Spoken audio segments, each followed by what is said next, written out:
going to a more practical means. How do we get to reverse some of these things? There are tests that can be done within 60 seconds that we can get to know, okay, what the pulse pressure check is. For example, the next time we take the blood pressure, you can subtract the bottom from the top, and then when it is over 60, we are talking about that maybe something is wrong. Then you can check some vascular assessment, meet your medical practitioner or your healthcare provider, and then you'll be able to know what to do next. Then we have the peripheral check. Sometimes the pulse at our risk, then take it also at the ankle, just what I said the other time. If you feel that's the weakness, you can feel that weakness, you can't find it there, it's not really there, then that means that you might need to see a doctor about patch screening. There's something called patch screening. They know, just to know if there is the circulation is not apt. And because if the circulation is not apt over time, it leads to neurodegeneration. Then the third one is HRV awareness. Sometimes it's good to get some apps that is able to look at those HRV to scare anyone. It's important that we try to do some lifestyle changes. Sometimes to be aware about it is one thing, and also to change the lifestyle sometimes is another thing. So within 90 to 30 days, I think there are some things that can be done to make some improvements if one notices any of this. So it might not really be an expensive treatment, it might not even be medication, it might just be some element of, okay, let me change this parameter in my daily activities or daily routines. And some of those things could include having some meditation, paying attention to the way the blood is flowing sometimes. Well, that's those who have the time. But we can also create the time, because I don't want to say God forbid when it's done with something, the time will always come. So meditation, from some of the research I made online, I also read that you can have some regular exercise. I think walking very briskly instead of running. Sometimes running is good, but walking briskly for a particular period of time, if we already set it, and then having some good social connection, when you smile, when you laugh. I'm not the really laughing type, but I know that it helps, especially when you get to really have genuine smile or laugh. It helps that circulation to complete sometimes. And I also mentioned something around the sleep quality that we have. Some of us are guilty of this. We don't sleep well. It's not very good. I had some session that I interviewed someone that had a research on sleep and how it affects the brain function. It was very insightful, and there were a lot of things that were said there. And then so I pay attention to it. At least that's sleep. I don't joke with it. So if you're the type, are always on your phone, and then when a little beep, you are on it. Please let us help ourselves. And then the last one that I have here is the balanced nutrition, and that's also very important. Very, very important. Very important. Hydration. Taking enough water. Even before you take your food, take some water so that to help with that prayer and reduce that prayer, have that cushion effect supported and the likes.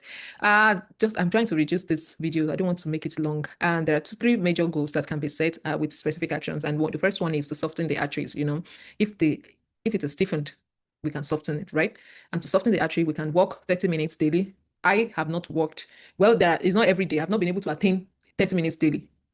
But if you have the opportunity to, this will help. These were some of the findings that I made. It helps to make the artery more flexible. So that pliability, as I mentioned earlier, for the artery is very important. And for nutrition, so it's very, very important, because the artery is made up of a protein called elastin, and this elastin is rich in glycine and proline. So if you have something that is helping that out, so it may also increase that flexibility and its ability to maintain that ability to pump out and being pliable and being flexible. And sometimes we also take this omega-3 fatty acid, DHA. Yeah. So DHA will help. Omega-3 fatty acids will also help, and we can also bring down our sugar level to as low as under 20 grams per day if we can. These are things that could help to soften the artery. Like I mentioned, we have to keep ourselves hydrated. These are things that could work towards the target goal of softening the artery, since we know that stiffening the artery will make that pressure to be increased and then give the hammer effect. The next goal will be to restore our heart rate variability. How do we do this? We can do 5 minutes boxed breathing in and breathing out. So what I have done, I do that, at least that I do, of taking some breathing in, breathe out. Take it more like an exercise, breathing in, breathe out, taking breathing in, breathe out. And then 10 minutes of meditation when we have the opportunity to do some meditation. Some people do yoga. I know that some people take that yoga very seriously. They try to do that meditation. It helps the brain. It helps that connection between the heart and the brain to have a free flow. And 10 seconds of cold shower. So I made a video around what bath does to the body, and I think I talked about what cold water does too. So 30 seconds of cold shower will help us to stimulate the vagus nerve. The vagus nerve is the one that connects the heart to the brain. So it stimulates it, allowing that active flow. So let's hope we'll have good results by the time we go through this. And the third goal, which is to boost circulation, which is very important, especially when we have the peripheral pulses getting weakened. That one is, what I read is to do some sort of daily elevation of legs for about 15 minutes. I do that sometimes. And I think it works. Even when you're stressed. Well, I learned that from my dad. My dad does that. growing up. When he's watching the TV, he sets his feet on the stool, and sometimes I think it works. So when we elevate our leg for about 15 minutes daily, and then rather than just squeezing it up, it helps that free flow and circulation. And then using these compression socks. I've seen compression socks before. It improves circulation for some people who wants to go jogging or who wants to do some exercise. Some people use that compression socks to increase the circulation, free flow of blood.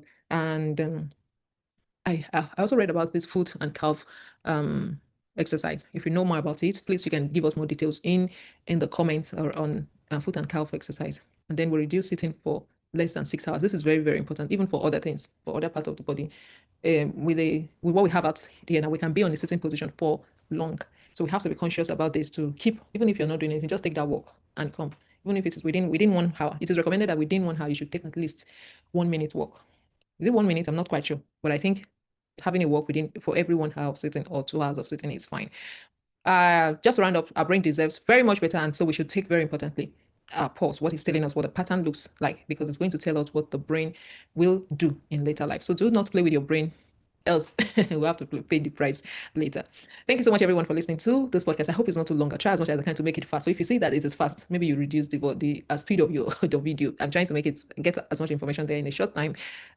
Please do subscribe to my channel, like this video, comments, share your own thoughts, share some of this insight that you might have that I don't have, that other people can also learn from, and try to check your pulse. Thank you so much, everyone, and bye for now.